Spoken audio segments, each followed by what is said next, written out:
7. Proyecciones postmodernas. Y postmodernidad y modernidad.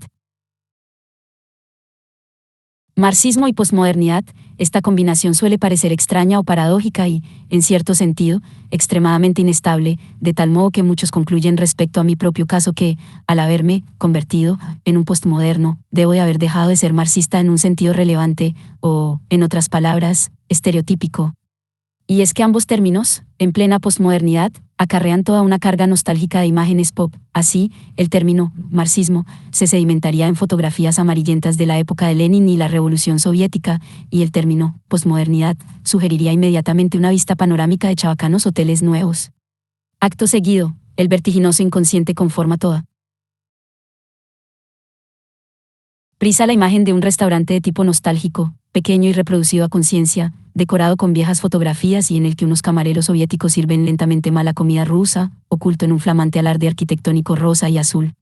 Si se me permite una nota personal, diré que en cierta ocasión, de una forma rara y cómica, se me convirtió en un objeto de estudio. Un libro que publiqué hace años sobre el estructuralismo motivó cartas, algunas considerándome un portavoz destacado del estructuralismo y otras un eminente crítico y adversario de este movimiento.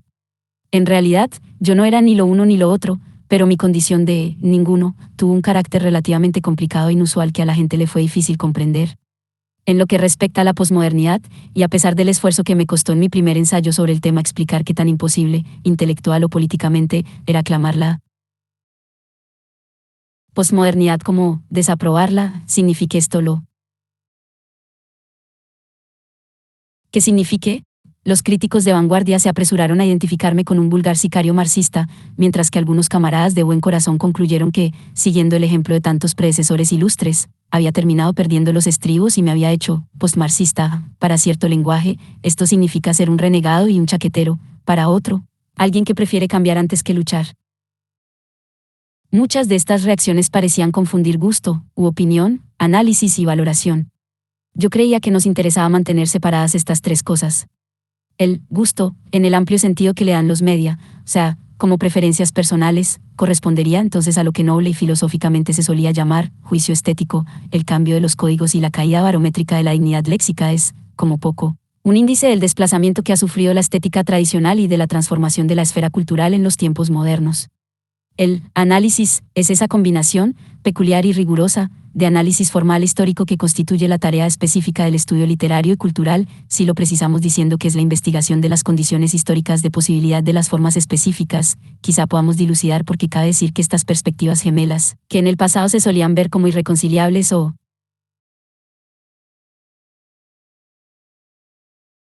inconmensurables, constituyen su objeto y son, por tanto, inseparables.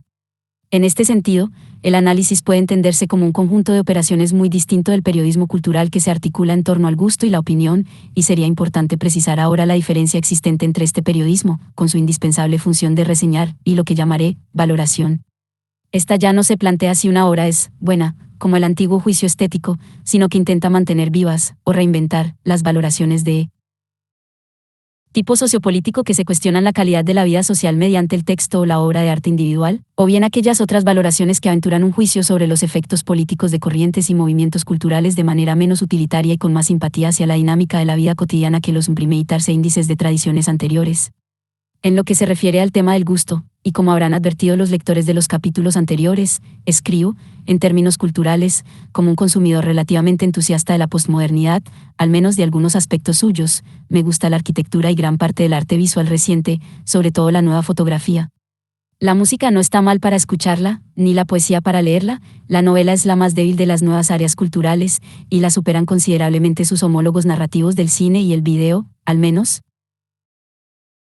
a la alta novela literaria. Sin embargo, las narrativas subgenéricas son muy buenas y, por supuesto, todo esto ocurre de muy distinto modo en el tercer mundo. La comida y la moda también han mejorado mucho, así como, en general, el mundo de la vida. Mi impresión es que se trata básicamente de una cultura visual conectada por medio del sonido, pero en ella el elemento lingüístico, para el que hay que inventar un término más fuerte que estandarización, y que además está revestido del peor tipo de lenguaje basura, como estilo de vida o preferencia sexual, es descuidado y flojo, y carecerá de interés si no le aplicamos ingenio, riesgo y una intensa motivación. Todo esto son gustos, que dan paso a opiniones, poco tienen que ver con el análisis de la función de una cultura así, ni con el modo en que ha llegado a ser lo que es. En todo caso, es probable que las opiniones tampoco sean satisfactorias de esta forma, ya que lo segundo que desea saber la gente, por el evidente motivo contextual, es como comparar esto con un antiguo canon modernista. La arquitectura, en general, ha conocido una gran mejora, las novelas son mucho peores. La fotografía y el video son incomparables, el segundo, por una razón obvia, y también somos afortunados por contar con una pintura y una poesía nuevas interesantes. Sin embargo, la música, después de Schopenhauer, Nietzsche y Thomas Mann, debería conducirnos a algo más interesante e intrincado que la mera opinión. Para empezar, sigue siendo un indicador de clase. Fundamental, el índice de ese capital cultural que Pierre Bourdieu llama distinción social, de ahí las pasiones que siguen despertando los gustos musicales intelectuales o populares, de élite o de masas, y las teorías correspondientes, Adorno por un lado y Simón Fries por otro. A la vez, la música también incluye la historia de manera más rigurosa e irrevocable, puesto que, al ser un estímulo de fondo y anímico, transmite nuestro pasado histórico junto con el privado o existencial, sin que podamos descoserla de la memoria. Con todo, la relación crucial entre música y posmodernidad pasa sin duda por el propio espacio. En mi análisis, uno de los rasgos distintivos, incluso constitutivos, de la nueva cultura o dominante cultural, se puede considerar la MTV como una espacialización de la música o, si se prefiere, como la revelación ejemplar de que la música ya estaba profundamente espacializada en nuestro tiempo. Las tecnologías de lo musical, bien fueran las de la producción, la reproducción, la recepción o el consumo, ya apuntaban a conformar un nuevo espacio sonoro en torno al oyente individual o colectivo. También en música, la representacionalidad, en el sentido de alinear las butacas y observar fijamente el escenario que se despliega ante nosotros, ha sufrido su crisis y su desintegración histórica específica. Ya no se ofrece un objeto musical para su contemplación y degustación, se conecta un contexto y se hace música espacial en torno al consumidor. En esta situación, la narrativa ofrece mediaciones múltiples y proteiformes entre los sonidos en el tiempo y el cuerpo en el lugar, coordinando un fragmento visual narrativizado, un fragmento de imagen marcado como narrativa, y que no tiene por qué proceder de ninguna historia que ya se haya oído, con un acontecimiento de la banda sonora. En lo postmoderno, sobre todo, es crucial distinguir entre la narrativización y cualquier segmento narrativo específico como tal. No hacerlo lleva a confundir relatos y novelas, anticuadamente realistas, con aquellos otros supuestamente modernos o postmodernos. El relato, no obstante, es tan solo una de las formas que puede revestir la narrativa o la narrativización, y merece la pena contemplar la posibilidad de que quizás hoy baste con el mero intento de producir un relato, como en las reseñas de libros imaginarios de Lem, cuando le preguntaron a Ken Russell por qué se había ido a la MTV. Vaticinó que en el siglo XXI ninguna película de ficción duraría más de 15 minutos. El efecto que ejerce la MTV sobre la música no es, por tanto, invertir aquella difunta forma decimonónica llamada música de programa, sino más bien clavar los sonidos, utilizando, sin duda, lo que Lacan llama puntos de almohadillado, asterisco, al espacio visible y a los segmentos espaciales, aquí, como en la forma del video en general, el antiguo paradigma, que a la luz de un punto de vista genealógico surge a posteriori como precursor del video, pero no como su influencia principal, es la animación. El dibujo animado, sobre todo en sus aspectos más delirantes y serials, fue el primer laboratorio donde el texto ensayó su vocación de mediador entre la visión y el sonido. Recuérdese la obsesión populachera de Walt Disney con la música culta, y acabó por espacializar el tiempo. Así pues, empezamos a progresar en el intento de convertir nuestros gustos en teoría postmoderna.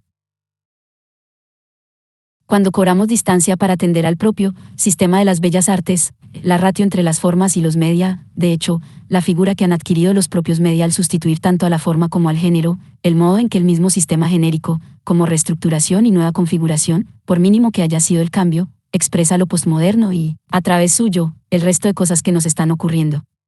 Pero este tipo de descripciones no solo parece implicar una comparación obligatoria con lo moderno, sino que también introduce preguntas suscitadas por el tema del canon. Ciertamente, solo un crítico o un periodista cultural muy anticuado se interesarían por probar lo obvio, que Yeats es más grande que Paul Muldoon o Dan que Bob Perlman, a menos que la palabra grande sea una mera expresión de entusiasmo, y entonces quizás haya ocasiones en que deseemos probar lo contrario. Aquí, la réplica es muy diferente, ni siquiera se puede comparar de forma realista la grandeza de los grandes escritores dentro de un único paradigma o periodo. La idea de Adorno de una guerra intestina entre las obras individuales, mónadas estéticas que se repelen entre sí, es sin duda la que mejor se corresponde con la experiencia generalizada de la mayoría de la gente y explica por qué es intolerable que nos hagan decidir si Keats es mejor que Wordsworth, o medir el valor del Centro Pompidou con la escala del Guggenheim, o la preeminencia de dos pasos sobre Acterol, por no mencionar la cuestión de Mallarmé y Asbury. Sin embargo, realizamos comparaciones de este tipo y parecemos disfrutar del proceso, por poco sentido que tenga. Así pues, solo se puede concluir que estas comparaciones y rankings compulsivos deben de significar otra cosa. En efecto, ya expuse en otro lugar, que en el inconsciente político de una época tales comparaciones, tanto de obras individuales como, más generalmente, de estilos culturales, son en realidad la figuración y la materia prima expresiva de una comparación más profunda entre los modos de producción que se enfrentan y juzgan unos a otros mediante el contacto individual entre el lector y el texto. El ejemplo de lo moderno / postmoderno, sin embargo, muestra que esto también es válido para las fases de un único modo de producción, en este caso para enfrentar la fase moderna, o imperialista, o de monopolio, del capitalismo con su fase posmoderna, o multinacional. Toda la enumeración de rasgos puramente culturales se reduce a esta catacresis, o metáfora de 4 términos. Improvisamos una tesis acerca de la superioridad cualitativa de la producción musical de los principados alemanes del siglo XVIII solo para censurar o vitorear la creación comercial tecnológica del nuestro. Esta comparación manifiesta es la tapadera y el vehículo de otra latente, en la que intentamos elaborar el sentimiento de lo cotidiano en el ancient regime para, en el siguiente paso, reconstruir el sentimiento que hay en el presente respecto a lo peculiar y específico, lo original y lo histórico. De este modo, a guisa de historia especializada seguimos haciendo historia general o universal, cuyo destino es terminar siendo teoría posmoderna, como dejó claro la serie de operaciones brechianas de distanciamiento que señalábamos antes. Estos son, pues, los términos y las condiciones para discutir sobre las respectivas grandezas de Mahler y Pilglass, o Eisenstein y la MTV, pero se extienden mucho más allá de lo estético o lo cultural como tales, y se vuelven significativos o inteligibles solo cuando alcanzan el terreno de la producción de la vida material y los límites y posibilidades que ésta le impone, dialécticamente, a la praxis humana, incluida la praxis cultural. Ahora, lo que está en juego es la alienación sistémica relativa y la relación dialéctica entre los límites de la base y las posibilidades de la superestructura, en el seno de cualquier sistema o momento sistémico dados, su coeficiente interno de miseria y el resuelto potencial de transfiguración corporal y espiritual que también ofrece o conquista. Para la modernidad, esto equivale a toda una investigación en sí misma, de la que aquí solo avanzamos unos cuantos apuntes iniciales. En cuanto a la sensación que hay en lo posmoderno respecto al final de lo moderno, se trata de una cuestión completamente distinta que, además, es constitutiva, y no tiene que ver necesariamente con el modernismo histórico, ni tampoco con la modernidad histórica. Un segundo conjunto de rasgos conforma este tema, que a veces se confunde con la comparación ética y estética entre la modernidad y la posmodernidad y que tampoco admite la comparación socioeconómica que se propone a continuación. Los clásicos de lo moderno se pueden posmodernizar o transformar en textos, cuando no en precursores de la textualidad. Ambas operaciones son relativamente diferentes, ya que, en cualquier caso, los precursores, Raymond Roussel, Gertrude Stein, Marcel Duchamp, siempre encajan incómodamente en algún canon modernista. Son los casos ejemplares, y a veces las pruebas oculares, de la identidad entre modernismo y posmodernidad, porque en ellos la menor modificación, la más mínima perversión al recolocar las sillas, convierten a los que debieran ser los valores estéticos más clásicos del modernismo en algo incómodo y remoto, pero más cercano a nosotros. Es como si fueran una oposición dentro de la oposición, una negación estética de la negación, contra el ya antihegemónico arte minoritario de lo moderno. Representaron su propia rebelión aún más minoritaria y privada que, por supuesto, se volverá canónica a su vez cuando lo moderno se congele y se convierta en un conjunto de museos llenos de corrientes de aire. Sin embargo, en cuanto a los modernos de la pauta dominante, aquellos que hacen cola pacientemente para conseguir una sala en este museo, parece posible someter a muchos de ellos a una reescritura concienzuda en el texto postmoderno. Dudo en equiparar este proceso con la adaptación de una novela a la pantalla, sobre todo porque uno de los aspectos del cine postmoderno es la creciente escasez de estas adaptaciones cinematográficas. Pero no cabe duda de que hoy estamos reescribiendo el modernismo de otra manera, al menos en lo que atañe a ciertos escritores cruciales. Es bien sabido que, aparte de ser un realista, Flaubert también se convirtió en un modernista cuando Joyce se lo aprendió de memoria, y que después se convirtió, de pronto, en algo parecido a un postmoderno en manos de Nathalie Sarraut. Respecto a Joyce, Colin McCabe nos ha configurado y uno nuevo, un Joyce feminista y criollo o multiétnico muy acorde con los tiempos y al que estaríamos dispuestos a aclamar como postmoderno. Por mi parte, he intentado invocar a un Joyce del tercer mundo y antiimperialista, más consistente con una estética contemporánea que con una modernista. 2. Pero, ¿pueden reescribirse así todos los clásicos de antaño? El Proust de Gillies Deleuze es un Proust postmoderno. El Kafka de Deleuze es sin duda un Kafka postmoderno, un Kafka de la etnicidad y los microgrupos, en gran medida un Kafka del tercer mundo y de la minoría dialéctica, a tono con la política postmoderna y los nuevos movimientos sociales. Pero, ¿se puede recuperar a Eliot? ¿Qué ha sido de Thomas Mann y André Gide? Franklin Trichet ha mantenido vivo a Wallace Stevens a lo largo de esta decisiva transformación climatológica, pero Paul Valéry se ha esfumado sin dejar rastro, cuando internacionalmente ha sido una figura central del movimiento modernista. Lo sospechoso del tema y de las cuestiones que suscita su extraordinario parecido de familia con las consabidas discusiones en torno a la naturaleza de lo clásico, el texto, inagotable, susceptible de ser reinventado y utilizado de nuevas maneras por generaciones sucesivas, algo así como un gran palacio señorial que los herederos vuelven a decorar una y otra vez, pudiendo instalar la última moda parisina o la tecnología japonesa. Mientras, los que no han sobrevivido prueban que la posteridad realmente existe, incluso en nuestra propia época posmoderna de los media, los perdedores son un componente crucial del argumento, porque documentan el necesario carácter de pasado que tiene el pasado, al mostrar que no todos sus grandes libros encierran ya interés para nosotros. Esta aproximación encubre convenientemente aquellas partes del problema que de nuevo lo identifican con el antiguo dilema historicista, y nos impide aprender algo sobre nuestra propia posmodernidad a través del aburrimiento que inspiran los clásicos modernistas que ya no podemos leer. Pero el aburrimiento es un instrumento muy útil para explorar el pasado y conducirlo a un encuentro con el presente.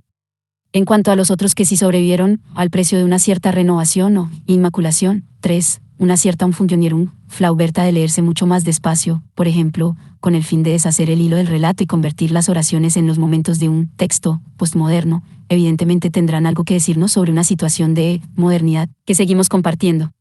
Tenemos, en efecto, que declinar el adjetivo raíz en 3 sustantivos diferentes. Más allá del modernismo, propiamente dicho está el sustantivo, menos familiar, modernidad, y después, modernización, no solo para comprender las dimensiones del problema, sino para apreciar los enfoques tan dispares que le han dado las diversas disciplinas académicas y tradiciones nacionales.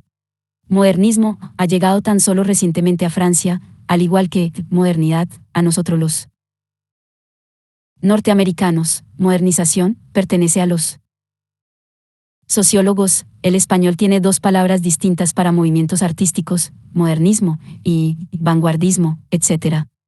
El asunto de un léxico comparativo tendría 4 o 5 dimensiones, registrando la aparición cronológica de estos términos en los distintos grupos lingüísticos, así como el desigual desarrollo que cabe observar entre ellos. 4. Una sociología comparativa del modernismo y sus culturas. Una sociología que, como la de Weber, siguiera comprometida con medir el extraordinario impacto del capitalismo sobre culturas hasta ahora tradicionales, el daño social y psíquico infligido a las que ahora son antiguas e irrevocables formas humanas de vida y percepción, aportaría por sí sola un marco adecuado para repensar hoy el modernismo, siempre que trabajara en las 2 aceras y cavara su túnel desde ambas direcciones. En otras palabras, no solo se debe deducir el modernismo de la modernización, sino también escrutar las sedimentaciones de la modernización dentro de la propia obra estética. También debería ser evidente que es el hecho de la relación misma lo que cuenta, y no su contenido. Los distintos modernismos han sido reacciones violentas contra la modernización tanto como repeticiones de sus valores y tendencias, a través de su insistencia formal en la novedad, la innovación, la transformación de formas antiguas, la iconoclasia terapéutica y el trabajo en torno a las nuevas y maravillosas tecnologías estéticas. Sí, por ejemplo, la modernización tiene algo que ver con el progreso industrial, la racionalización, la reorganización de la producción y de la administración por canales más eficaces, la electricidad, la cadena de montaje, la democracia parlamentaria y la prensa barata. Tendremos que concluir que al menos una tendencia del modernismo artístico es antimoderna y surge como protesta violenta o velada contra la modernización, que ahora se concibe como progreso tecnológico en el sentido más amplio. Estos modernismos antimodernos suponen a veces visiones pastorales o gestos ludditas, pero son ante todo simbólicos y, sobre todo a finales de siglo, implican eso que a veces se identifica con una nueva ola de reacciones antipositivistas, espirituales e irracionales contra el progreso o la razón triunfantes e ilustrados. Perry Anderson me recuerda, sin embargo, que a este respecto el rasgo más profundo y fundamental compartido por todos los modernismos no es tanto su hostilidad hacia una tecnología que, de hecho, algunos, como los futuristas, aclaman, sino más bien su hostilidad hacia el mercado. El carácter central de este rasgo queda confirmado por el hecho de que se invierten las diversas posmodernidades. Estas, si bien son aún más salvajemente dispares entre sí que los modernismos, al menos comparten una sonora afirmación, cuando no una celebración directa, del mercado como tal. En mi opinión, el hecho de que la experiencia de la máquina sea aquí, en cualquier caso, un indicador crucial, se puede deducir del ritmo de las olas sucesivas del modernismo estético, una primera gran ola a finales del siglo XIX, articulada en torno a formas orgánicas y que el simbolismo ejemplifica de modo privilegiado, una segunda que recibe su impulso a partir del cambio de siglo y que se caracteriza por los indicadores duales del entusiasmo hacia la tecnología de la máquina y la organización en vanguardias de tipo paramilitar. El futurismo sería la forma más intensa de este momento. Deberíamos añadir a estas el modernismo del genio aislado, que a diferencia de los dos movimientos periódicos, con sus respectivos énfasis en la transformación orgánica del mundo de la vida y en la vanguardia y su misión social, se organiza en torno a la gran obra, el libro del mundo, escritura secular, texto sagrado, misa ritual definitiva, el Líbar de Mallarmé, para un inconcebible nuevo orden social. Y probablemente también debiéramos hacerle sitio, aunque no tan tarde como él lo hace, a lo que Charles Jenks ha llamado modernismo tardío. Este término agrupa a los únicos supervivientes de una concepción propiamente modernista del arte y el mundo tras la gran ruptura política y económica de la depresión, cuando, bajo el estalinismo o el Frente Popular, Hitler o el New Deal, una nueva concepción del realismo social asciende al rango de dominante cultural transitoria a causa de la ansiedad colectiva y de la guerra mundial. Los últimos modernistas de Jenks son aquellos que persisten en la posmodernidad, y la idea tiene sentido arquitectónicamente, un marco de referencia literario. Sin embargo, desprende nombres como Borges y Nabokov, Beckett, poetas como Olson o Zukowski y compositores como Milton Babbitt, que tuvieron la mala fortuna de cubrir dos eras y la suerte de hallar en el aislamiento o en el exilio una cápsula del tiempo en la que prolongar formas intempestivas. Debemos añadir algo sobre el más canónico de estos cuatro momentos o tendencias, el de los grandes demiurgos y profetas, Frank Lloyd Wright con su capa y su sombrerito, Proust en su habitación acorchada, la fuerza natural, Picasso, el sino excepcional del trágico, Kafka, todos ellos tan idiosincráticos y excéntricos como los mejores protagonistas de las clásicas historias de detectives. Y ello, porque hay que frenar la opinión de que, a la luz de la experiencia de la moda y el comercio postmodernos, la modernidad todavía fue un tiempo de gigantes y poderes legendarios que hoy nos es inaccesible. Si el tema postestructuralista de la muerte del sujeto significa algo socialmente, es la muerte del individualismo emprendedor y orientado hacia lo interno, con su carisma y su panoplia categorial de pintorescos valores románticos como, sobre todo, el del genio. Vista así, la extinción de los grandes modernos no es necesariamente una ocasión para el patos. Nuestro orden social es más rico en información y más culto, y socialmente más democrático, en el sentido de la universalización del trabajo remunerado. Siempre me ha parecido que el término brechiano de la plebeyización era políticamente más adecuado y sociológicamente más exacto para designar este proceso nivelador, al que la gente de izquierdas no puede sino dar la bienvenida. Este nuevo orden ya no precisa profetas y visionarios de tipo modernista y carismático, ni entre sus productores culturales ni entre sus políticos. Tales figuras carecen hoy de magia y sortilegio para los sujetos de una edad corporativa, colectivizada y postindividualista. Así pues, se les dice adiós sin remordimientos, como hubiera dicho Brecht, pobre de aquel país que necesite genios, profetas, grandes escritores o demiurgos.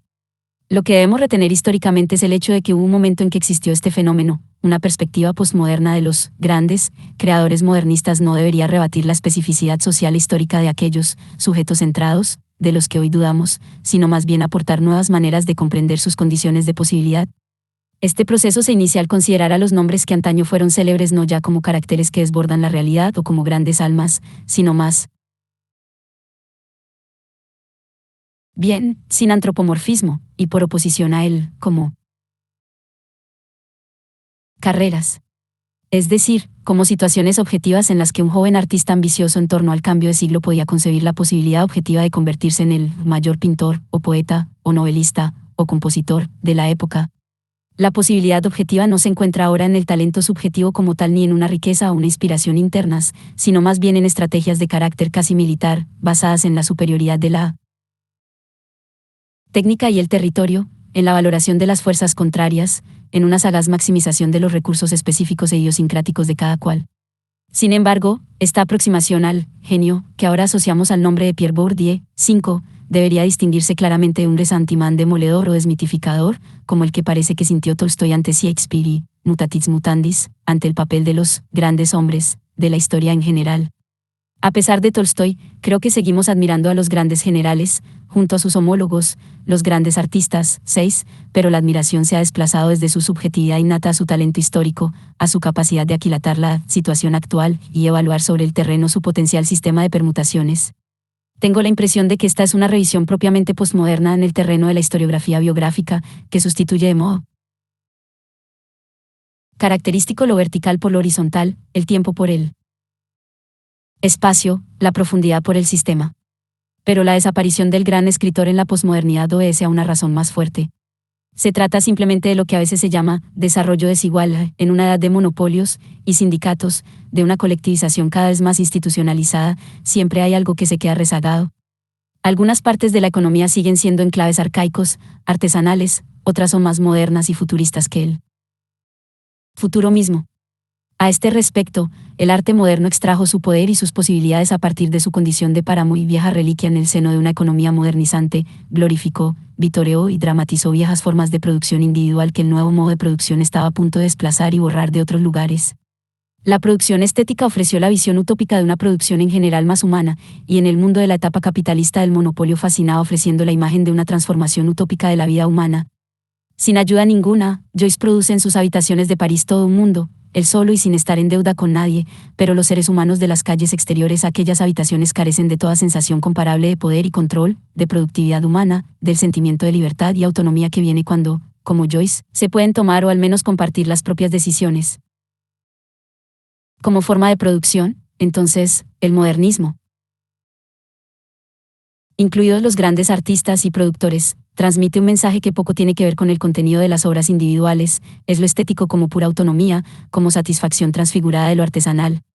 Así pues, debemos considerar que el modernismo corresponde singularmente a un momento desigual del desarrollo social, o a lo que Ernst Bloch llamó simultaneidad de lo no simultáneo, sincronía de lo no sincrónico, Gleichzeitigkeit des Ungleichzeitigen. 7. La coexistencia de realidades pertenecientes a momentos históricos radicalmente distintos, artesanías junto a grandes cartels, tierras agrícolas con factorías Krupp o con la planta Ford al fondo. Pero una demostración menos programática de la desigualdad la aporta la obra de Kafka, de la que Adorno dijo en cierta ocasión que se alzaba como reprimenda definitiva ante quien pensara sobre el arte en términos de placer. Creo que se equivocaba, al menos desde una perspectiva postmoderna. Se puede hacer una refutación mucho más amplia partiendo de las descripciones de aspecto perverso de Kafka como humorista místico, Thomas Mann, y como escritor alegre y chaplinesco, si bien es cierto que si recordamos a Chaplin mientras leemos a Kafka, tampoco Chaplin parece ya lo mismo. Por tanto, debe añadirse algo más respecto al tema de lo placentero e incluso de la naturaleza feliz de las pesadillas de Kafka. Benjamin observó que al menos dos interpretaciones vigentes de Kafka debían desecharse de una vez por todas. Una era la psicoanalítica, el complejo de Edipo de Kafka, ciertamente, lo tenía, pero sus obras apenas son obras psicológicas como tales. La otra era la teológica, si bien no hay duda de que la idea de salvación está presente en Kafka, nada tiene de sobrenatural, como tampoco la salvación en general. Quizás hoy podamos añadir la interpretación existencial, la condición humana, la ansiedad y similares ofrecen también temas y observaciones de sobra conocidos que, como ya se habrá advertido, no se pueden considerar muy posmodernos. Y también debemos evocar brevemente lo que solía concebirse como la interpretación marxista, el proceso como representación de la maltrecha burocracia de un imperio austrohúngaro al borde del colapso. También esta interpretación tiene mucho de verdad, excepto la sugerencia de que el imperio austrohúngaro fuera en algún sentido una pesadilla. Por el contrario, además de ser el último de los imperios arcaicos, también fue el primer estado multinacional y multiétnico, cómodamente ineficaz en comparación con Prusia, humano y tolerante si se comparaba con los zares. En suma, no era en absoluto un mal apaño, y constituye un fascinante modelo para nuestro propio periodo postnacional, aún dividido por los nacionalismos. La estructura K-Y-K cumple un papel en Kafka, pero no exactamente el que sugiere la interpretación de la burocracia como pesadilla, el imperio como un anticipo de Auschwitz. Volviendo a la idea de la simultaneidad de lo no simultáneo, de la coexistencia de momentos distintos de la historia, lo primero que se advierte al leer el proceso es la presencia de la rutina moderna, casi corporativa, de la semana laboral y empresarial. Joseph K. es un joven banquero, un ejecutivo asociado, un empleado de confianza, que vive para su trabajo, un soltero que pasa sus tardes libres en una taberna y cuyos deprimentes domingos lo son aún más cuando recibe invitaciones de colegas de la empresa para acudir a insoportables reuniones socioprofesionales. De pronto, algo muy distinto irrumpe en esta aburrida modernidad organizada, y es, precisamente, esa arcaica burocracia legal que se asocia con la estructura política del imperio. Así pues, hallamos aquí una coexistencia muy sorprendente, una economía moderna, o al menos modernizante, y una estructura política anticuada, algo que la gran película de Orson Welles El proceso captó vívidamente mediante el propio espacio. Joseph K. vive en el peor tipo de anónima vivienda moderna, sin rasgos propios, pero acude a un tribunal sumido en un astroso esplendor barroco, cuando no en antiguas habitaciones de tipo vecinal. El espacio entre ambos lugares está lleno de escombros vacíos y solares vacantes que anuncian un futuro desarrollo urbano. Terminará muriendo en uno de esos espacios en ruinas. Los placeres de Kafka, los placeres de la pesadilla en Kafka, proceden de que lo arcaico anima la rutina y el aburrimiento, y de que una anticuada paranoia jurídica y burocrática irrumpe en la semana laboral vacía de la era corporativa y, al menos, provoca que algo ocurra. La moraleja podría ser que es mejor lo peor que nada en absoluto, y que las pesadillas son un alivio bien recibido a la semana laboral. Hay en Kafka una sed del puro acontecimiento como tal, en una situación donde es tan excepcional como un milagro. En su lenguaje, hay una avidez por registrar, con una notación económica casi musical, los más sutiles temblores del mundo de la vida que pudieran traicionar la más mínima presencia de algo que está teniendo lugar. Esta apropiación de lo negativo mediante una fuerza positiva, es más, utópica, que se presenta bajo un disfraz de lobo no sé psicológicamente desconocida, por ejemplo, y por citar una enfermedad más poscontemporánea, es bien sabido que la profunda satisfacción que le producen al paranoico su paranoia y sus delirios de persecución y espionaje, reside en la tranquilizadora certeza de que todo le miran siempre. Así pues, tanto en Kafka como en otros lugares, la peculiar yuxtaposición de futuro y pasado, en este caso la resistencia de arcaicas estructuras feudales a las irresistibles tendencias modernizantes, de organización tendencial y supervivencia residual de lo que aún no es moderno, en otro sentido, es la condición de posibilidad del modernismo y de la producción de sus formas y mensajes estéticos, que quizá no tengan ya nada que ver con la desigualdad de la que brota.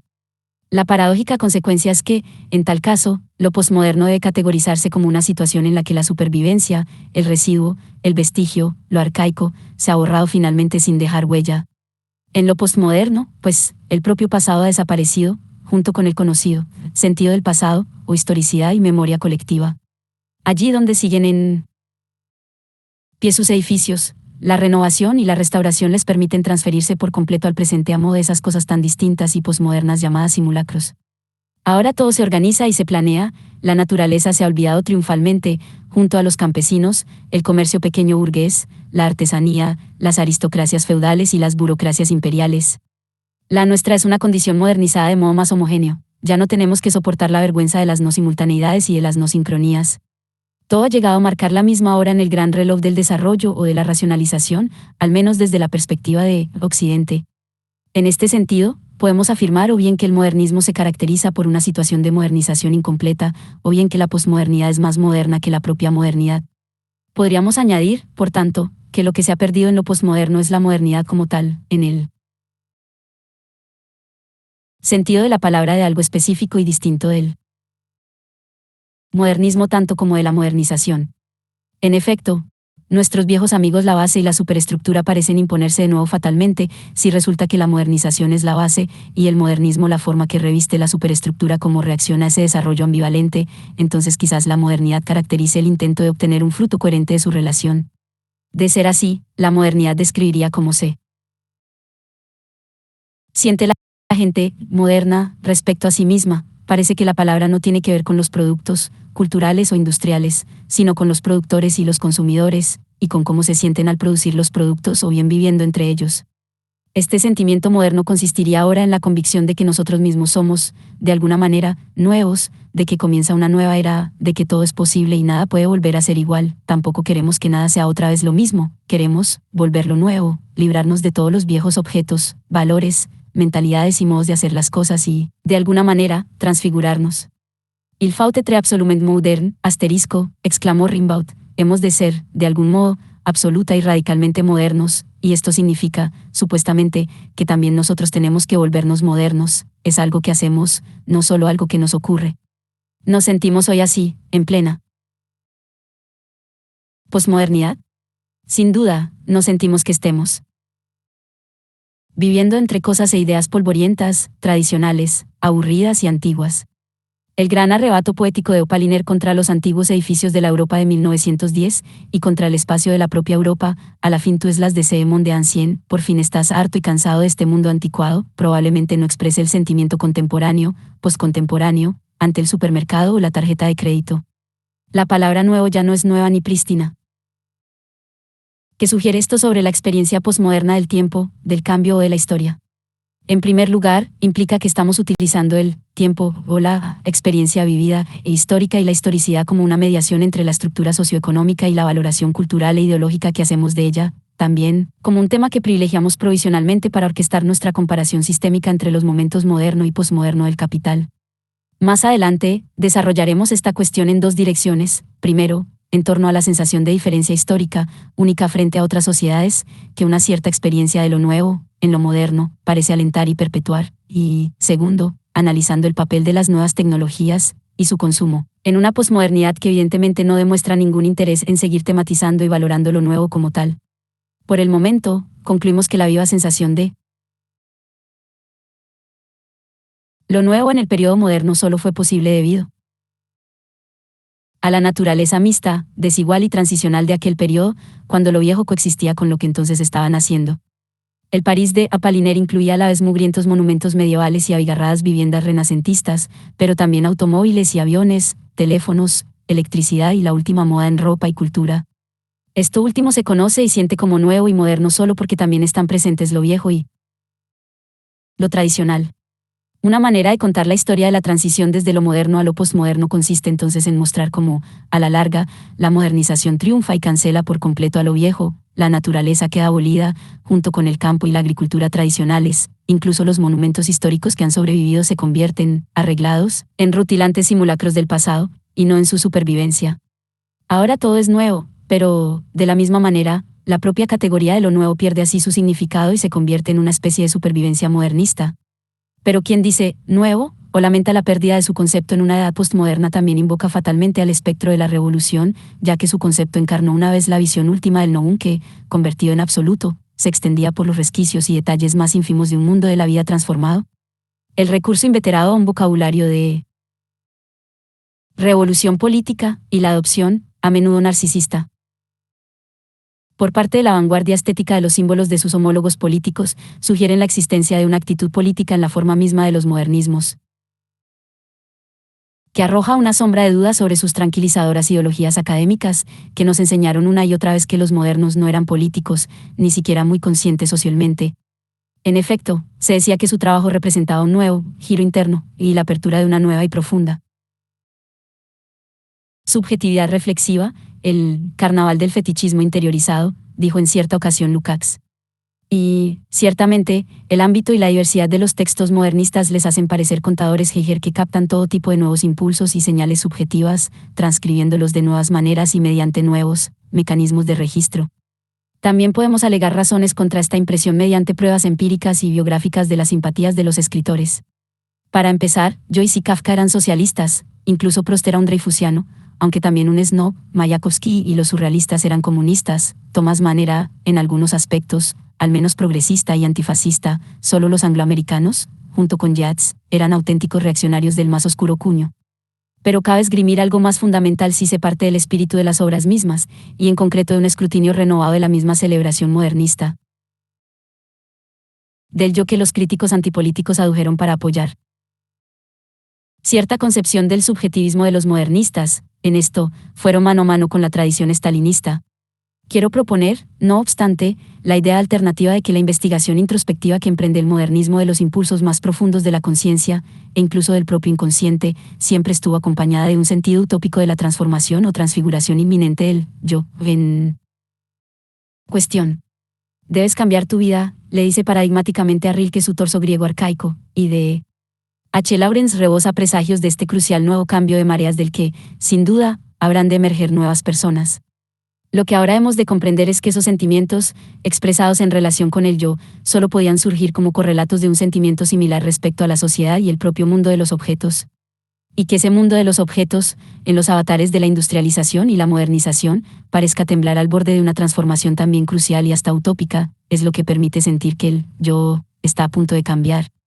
Porque este no es solo el momento de la taylorización y de las nuevas fábricas, también señala el advenimiento de la mayor parte de Europa a un sistema parlamentario donde los nuevos pero vastos partidos de la clase obrera representan su papel por vez primera y se sienten, sobre todo en Alemania, a punto de obtener la hegemonía. Perry Anderson ha defendido de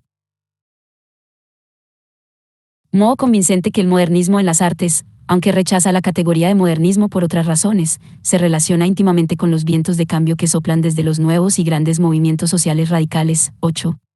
El modernismo no expresa esos valores como tales, más bien, surge en el espacio que estos abren, y sus valores formales de lo nuevo y de la innovación, junto con su sentido utópico de la transfiguración del yo y del mundo, deben considerarse en gran medida, en sentidos que aún están por estudiar, como ecos y resonancias de las esperanzas y el optimismo del gran periodo dominado por la Segunda Internacional. En cuanto a las obras, los ejemplares ensayos de John Berger sobre el cubismo, 9, ofrecen un análisis más detallado de cómo esta nueva pintura, de aspecto muy formalista, está imbuida de un espíritu utópico que será aniquilado por los terribles usos a que se somete la industrialización en los campos de batalla de la Primera Guerra Mundial. Este nuevo utopismo es solo en parte una glorificación de la nueva maquinaria, al igual que el futurismo, se expresa mediante una gama de impulsos y un entusiasmo que, en última instancia, rozan la inminente transformación de la sociedad. Todo esto presenta un aspecto muy distinto si se examina sincrónicamente, en otras palabras, el sentimiento que abriga la gente posmoderna respecto a lo moderno empezará ahora a decirnos más acerca de la propia posmodernidad que del sistema al que suplantó y derrocó.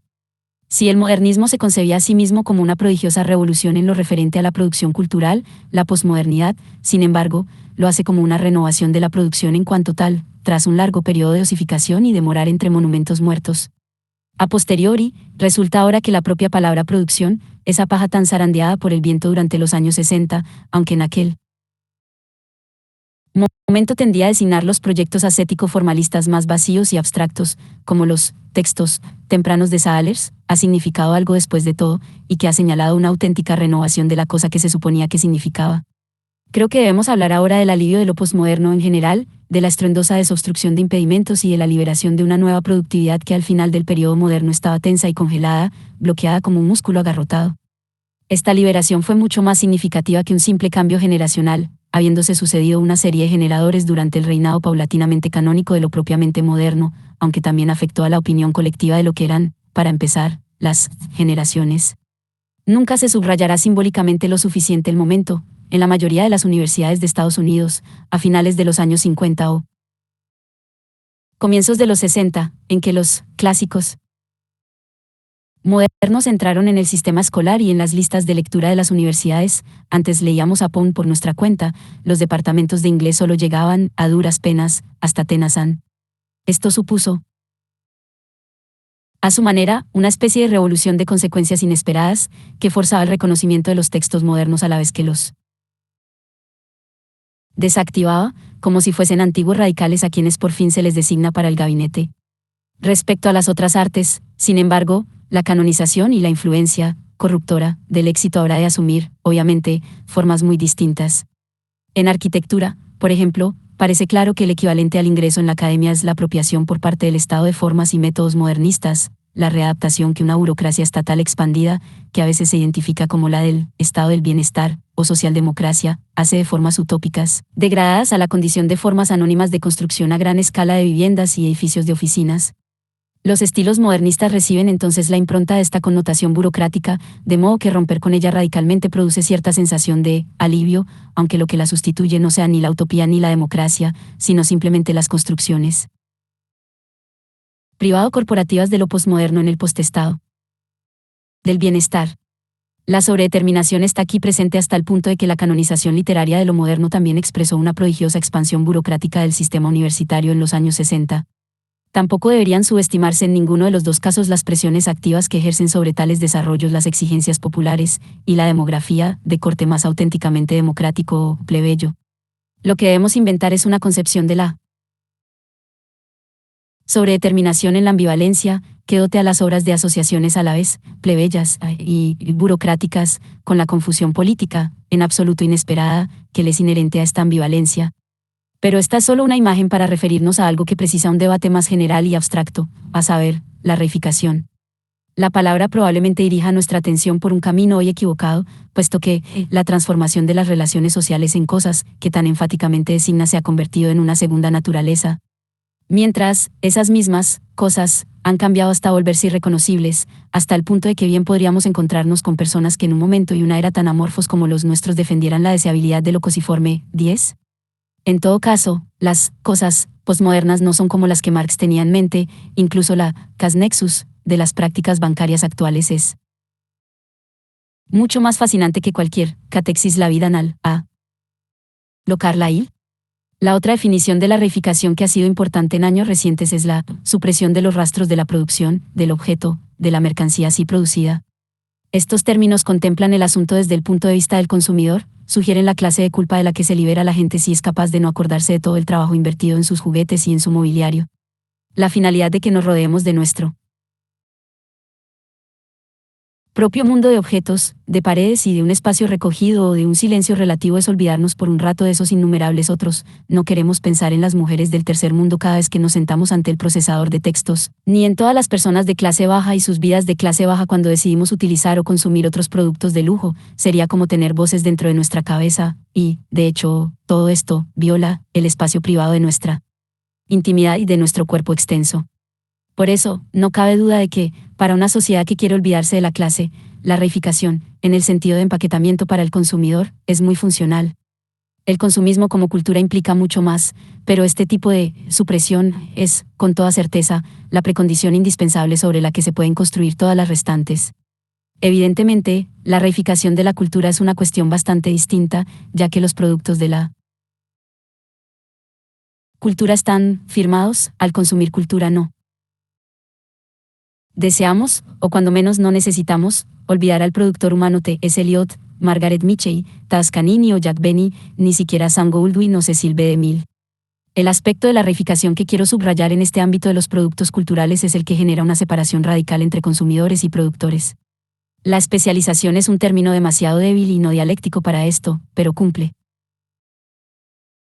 la función de desarrollar y perpetuar en el consumidor una profunda convicción de que la producción de un producto dado, atribuible sin duda a otros seres humanos en sentido genérico, es algo que supera todo lo concebible, no es algo por lo que el consumidor o usuario sienta ninguna simpatía social.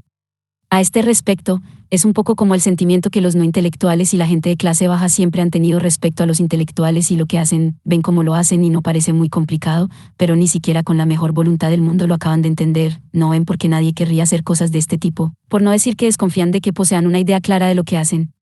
Esta es una auténtica subalternidad gramsciana, el profundo sentimiento de inferioridad frente al otro cultural, el reconocimiento implícito de su superioridad innata, ante la cual la ira concreta, el antiintelectualismo o el desprecio y el machismo de la clase obrera son solo reacciones secundarias, sobre todo a mi inferioridad, antes de transferirse a lo intelectual. Quisiera sugerir que lo que hoy sentimos respecto a la cultura de modo más general se asemeja a esta subalternidad. En otro contexto, Gunther Anders habló de vergüenza prometeica, de un prometeico complejo de inferioridad ante la máquina. 11. Esta postura cultural es menos dramática que el antiintelectualismo, porque tiene que ver con cosas más que con personas, y por eso hay que tratar de disminuir el nivel de la representación. Una psicología social marciana debe insistir, por encima de todo, en los concomitantes psicológicos de la producción. La razón de que la producción, y lo que, en términos generales, puede llamárselo económico, sea filosóficamente anterior al poder, y a lo que, en términos generales, puede llamárselo político, reside en primer lugar en la relación entre la producción y los sentimientos de poder. Pero es preferible y más persuasivo decirlo a la inversa, sobre todo, porque nos ayuda a evadir la retórica humanista saber, insistiendo en lo que le ocurre a la gente cuando se bloquean sus relaciones con la producción, cuando pierde su poder sobre la actividad productiva. La impotencia es en primer lugar eso, el empañamiento de la psique, la pérdida gradual de interés en el yo y en el mundo externo, en gran analogía formal con la descripción freudiana del duelo, la diferencia es que nos recuperamos del duelo. Freud indica como, pero la condición de no productividad, al ser un índice de una situación objetiva que no cambia, debe abordarse de una manera diferente que, reconociendo su carácter persistente e inevitable, disfrace, reprima, desplace y sublime una impotencia persistente y fundamental. Por supuesto, esa otra manera es el propio consumismo, como compensación a una impotencia económica que también es una carencia absoluta de todo poder político. La llamada apatía del votante se puede apreciar sobre todo en aquellos estratos que carecen de medios para distraerse mediante el consumo.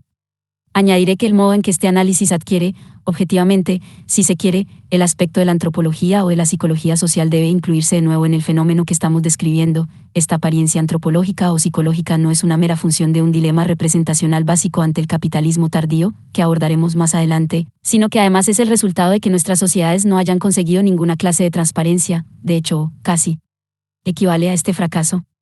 En una sociedad transparente donde nuestras diversas posiciones en la producción social estaban claras para nosotros y para todos los demás, de modo que, como los salvajes de Malinowski, podíamos coger un palo y dibujar un esquema de la cosmología socioeconómica sobre la arena de la playa, no sonaría ni psicológico ni antropológico referirnos a lo que le ocurre a la gente que no tiene ni voz ni voto respecto a su trabajo, ningún utópico o habitante de ningún lugar pensaría que estamos poniendo en juego hipótesis sobre el inconsciente o la libido, o presuponiendo fundacionalmente una esencia o una naturaleza humanas. Quizás tendría un eco más médico, como si se hablara de una pierna rota o de una parálisis del lado derecho. Sea como fuere, quiero hablar así de la reificación, en calidad de hecho, en el sentido de que un producto nos impide incluso que participemos cordialmente con la imaginación en su producción. Surge ante nosotros incuestionado, ni siquiera podemos imaginarnos haciéndolo con nuestras propias manos. Ahora bien, esto no significa que no podamos consumir el producto en cuestión, derivar placer de él, volvernos adictos, etc. Es más, el consumo en sentido social es la palabra adecuada para lo que de hecho le hacemos a este tipo de productos reificados, que nos ocupan la mente y gravitan sobre el hondo vacío nihilista que deja en nuestro ser la incapacidad de controlar nuestro propio destino. Pero ahora quisiera limitar de nuevo este enfoque, para que podamos comprenderlo más concretamente en relación con el modernismo y con lo que la posmodernidad significó, originalmente, cuando se liberó del modernismo. Sostendré que, en efecto, las grandes obras modernistas se reificaron en este sentido, y no solo convirtiéndose en clásicos escolares. Su distancia de los lectores, al ser monumentos y esfuerzos del genio, también tendía a paralizar la producción general de formas, a dotar a la práctica de todas las artes de la alta cultura de una alienante cualificación de especialista o experto que bloqueaba a la mente creativa, con una torpe inhibición que intimidaba la producción fresca de una manera profundamente modernista y autolegitimadora. No fue hasta después de Picasso cuando las improvisaciones extraordinariamente desinhibidas de este se vieron como actividades únicas del estilo y el genio modernista, inaccesibles a otras personas. Aún así, casi todos los clásicos modernistas querían aparecer como ejemplos del desbloqueamiento de la energía humana. La contradicción del modernismo yacía en que ese valor universal de la producción humana solo podía acceder a la representación mediante la firma única y limitada del visionario o profeta modernista, quedando así nuevamente vetado para todos excepto para los discípulos. Así pues, este es el alivio de lo posmoderno. Se erradicaron los diversos rituales modernistas y se le franqueó el acceso a la producción de la forma a todo aquel que quisiera darse el gusto, pero pagando el precio que ésta impone, esto es, la destrucción preliminar de los valores formales modernistas, ahora considerados elitistas, así como de categorías afines fundamentales como las de obra o sujeto. El texto es un alivio después de la obra, pero no se debe intentar burlarlo para terminar produciendo una obra al amparo de la textualidad. El carácter lúdico de la forma, la producción aleatoria de nuevas formas o la gozosa canibalización de las antiguas no nos sitúan en una disposición tan relajada y receptiva como para que, por una feliz casualidad, surja pese a todo la gran forma o la forma significativa. En cualquier caso, es posible que sean el lenguaje y las artes lingüísticas quienes paguen el precio de esta nueva libertad textual, ya que se repliegan ante la democracia de lo visual y de lo auditivo. El estatus del arte, y también de la cultura, ha tenido que modificarse irrevocablemente con el fin de asegurar las nuevas productividades, y no puede volver a cambiarse a voluntad. 2. Sociedad. Todo esto es molienda para la producción de la retórica populista de la posmodernidad, lo que equivale a decir que rozamos la frontera entre el análisis estético y la ideología. Al igual que ocurre con muchos populismos, Es aquí donde surgen las confusiones más dañinas en torno a la cuestión, precisamente porque sus ambigüedades son reales y objetivas, o, como observó Morsa al respecto a la elección Nixon-Kennedy, después de pensarlo mucho, pienso que ninguno puede ganar, y es que lo que se dijo en la sección anterior sugiere que la dimensión cultural y artística de la posmodernidad es popular, sino populista, y que desbarata muchas de las barreras que el modernismo parecía ponerle implícitamente al consumo cultural. Por supuesto, lo engañoso de esta impresión es la ilusión de la simetría, ya que, mientras duró, el modernismo no fue hegemónico y distaba de ser una dominante cultural, proponía una cultura alternativa, de oposición y utópica, cuya base de clase era problemática y cuya revolución fracasó. Más bien, si se prefiere, cabe pensar que cuando la modernidad accedió finalmente al poder, como los socialismos contemporáneos, ya se había sobrevivido a sí misma, y la consecuencia de esta victoria póstuma pasó a llamarse posmodernidad. Pero las afirmaciones de popularidad y las apelaciones a la gente son muy poco fidedignas, ya que